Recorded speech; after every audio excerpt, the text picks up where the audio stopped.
researching the VFX History of Slitscan for Star Wars, I figured finding a quick Hyperspace tutorial would be easy. I was sure the Force.net had these back a long time ago, but searching today, nope, not quite. Why is this so awkward? It's usually because the standard way uses the echo effect, which is a rendering nightmare that's hard to control. And it made me wonder, is there another way? There is another. And what about the tunnel? The original was just crinkled tin foil and a blue light. Since After Effects now handles true 3D, can we recreate that foil look digitally? Well, yes, I mean you saw the intro. The first thing I did was grab some reference shots. I don't know about you, but I was very surprised by how short the transitions actually are. You might decide to change the timing, but the procedure is the same. I'm going to start with my stars, but instead of using particles or CC Starburst, I'm going to use a shape layer. This will let me use the repeater feature for the streaks. So to get to that point, in your empty comp, select the pen tool and start drawing a long continuous line, going back and forth to cover the screen.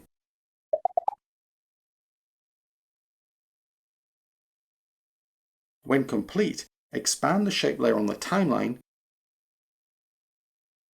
select Fill 1 and hit Delete to remove it. Then expand Stroke 1 and add some dashes.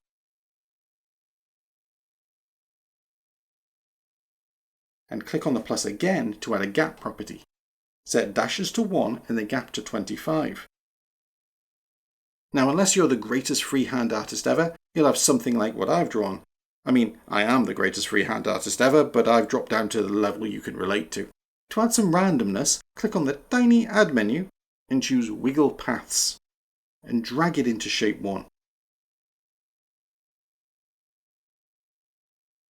Expand it, drop wiggles per second to 0, we don't want the stars to move, and then set the size to 500, and the detail to 5. Okay, now it's a bit more random, but you can still tell what it is. So with the layer selected, go to Effect, Noise and Grain, Fractal Noise. This effect will let us control the visibility of the stars, hiding some, fading others. Set the type to Turbulent Smooth, set contrast to 335, and drop the brightness to -45. And set the effects blending mode to Multiply. And do yourself a favour and set a keyframe for the opacity. Now, if your stars aren't looking quite right, you can adjust the path points you've drawn, and adjust the evolution of the noise, and basically art direct your star placement. I can imagine how this could be used to animate the zodiac. Now for the jump to Lightspeed. Go to the tiny Add menu again, and this time select Repeater. Expand it on the timeline and set copies to 1. Expand Repeater's transform and set position to 0, but set the scale to 100.5%.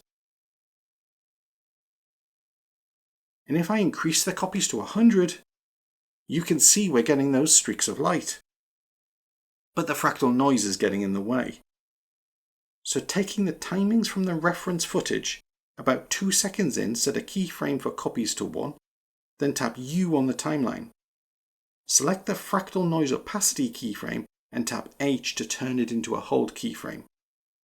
Then with the current time indicator still at the 2 second point, set a new keyframe to 0.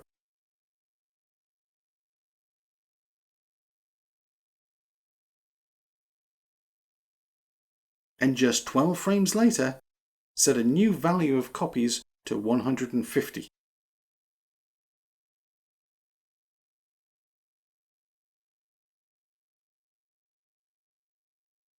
If there are any problematic stars too close to the center, you can just edit the path to shift them around.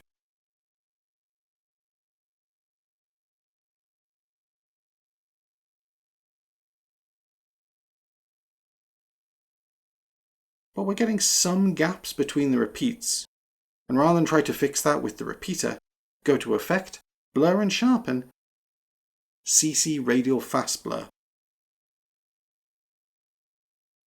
set a keyframe for the amount, then go back to the 2-second mark and drop this to 0. And that's getting better, but we need a flash to white. Hit enter and rename this layer to stars. Then with no layer selected, hold Shift and Alt and double click the ellipse tool to make a circle shape layer centered on the comp. Thank you for the tips, StanFX. Rename this to whiteout. Expand it, delete the stroke, expand fill and set it to white. Go to Effect, Blur and Sharpen, Fast Box Blur. Set the blur radius to 50. Go to 8 frames after the repeater's first keyframe, which you can get to by holding Shift while dragging the timeline, so the indicator snaps to the keyframe, then tapping page down 8 times. Expand ellipse path 1, set a keyframe for the sizes to both be 0. Hold Alt and tap left square bracket to trim the shape layer's start point. Then scrub the timeline to the second repeater keyframe. Then click drag the size to fill the comp window. Trim the stars layer to end at this point by holding Alt and tapping the right square bracket key. Go 2 frames further on and set a keyframe for the opacity of the whiteout. Tap page down 7 times and set a keyframe to 0% on the opacity. And that's our jump to Lightspeed. To make things easier to follow, I have a new comp. And this is AV26, so I'm going to use the Parametric Mesh tool and draw a cylinder. It doesn't really matter about the size and we'll be changing everything once it's made, but twirl down the transform tools and center the position. And now open or switch to the Properties panel. Set the radius to 50 and the height to 1000. And the sides to 32, that should be enough polygons for our needs. Uncheck the top and bottom caps, we don't want them. Scroll down to Composition Options and just turn all these off. Hyperspace seems to be its own light. Now, for the material, I went to the Adobe Substance store and set the search to free and just materials. And I found this lava, which looks like it could be useful. And even better when displacement appears. It's in the beta currently. There's not a lot of choice in the free materials, but this one I can play with. Looking at the references, the lightest blobby patches and darker bits that are in between. So download it and import it into AE. With the cylinder selected, in the Properties panel, set the material to be the lava. Brighten up the obsidian. Change the lava colour to an almost white grey. There's method in my madness, I promise. And set the cracks density to none. We don't need any detail in the dark bits. Now in the transform tools, set the rotation to -90.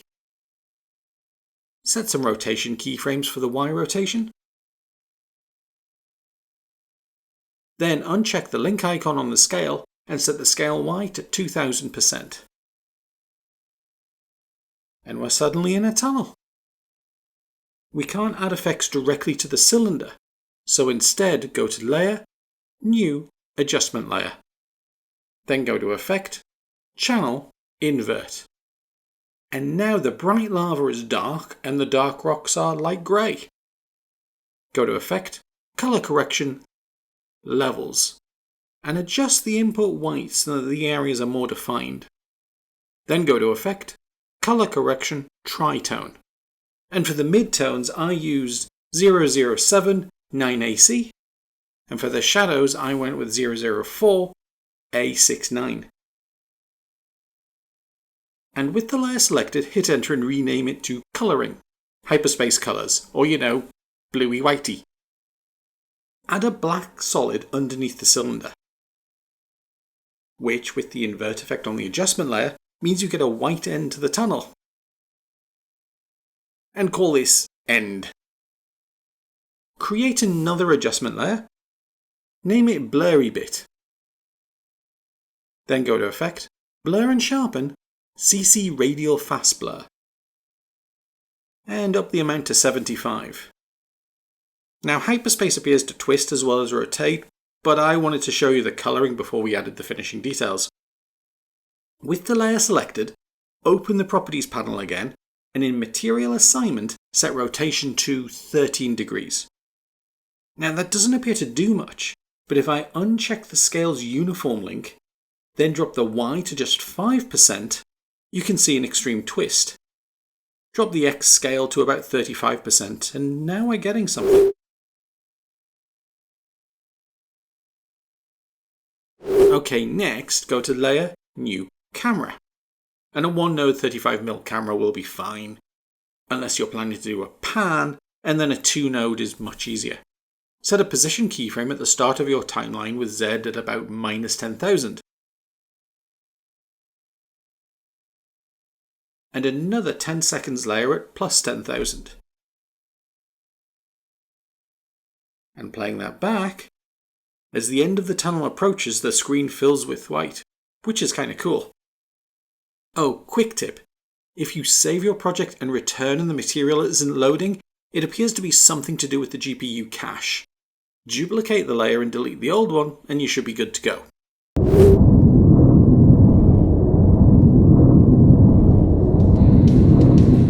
Add the starting comp into a new comp, and after it flashes to white, have it fade out. Then at the start of your fade, add the Hyperspace comp.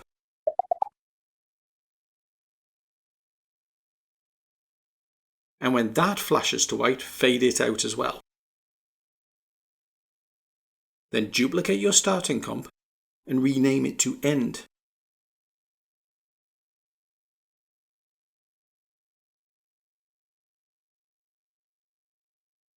Delete the whiteout layer. Select the stars layer. Tap U on the keyboard to expose the keyframes you set. Highlight them all and then right-click. Choose Keyframe Assistant, Time Reverse Keyframes. And position them to be just after the start of the comp. We need a little bit of time for the fade from Hyperspace to happen, but this has given us the deceleration from Lightspeed effect. To get the coming out of Hyperspace look, I added an image of a planet. I made it 3D, and following the timings in the reference, keyframed it to go from 50,000 pixels on the Z-axis to 0 in about 5 frames. And then turned on motion blur. Then keyframed it to keep moving forwards for the duration of the comp, but much slower obviously.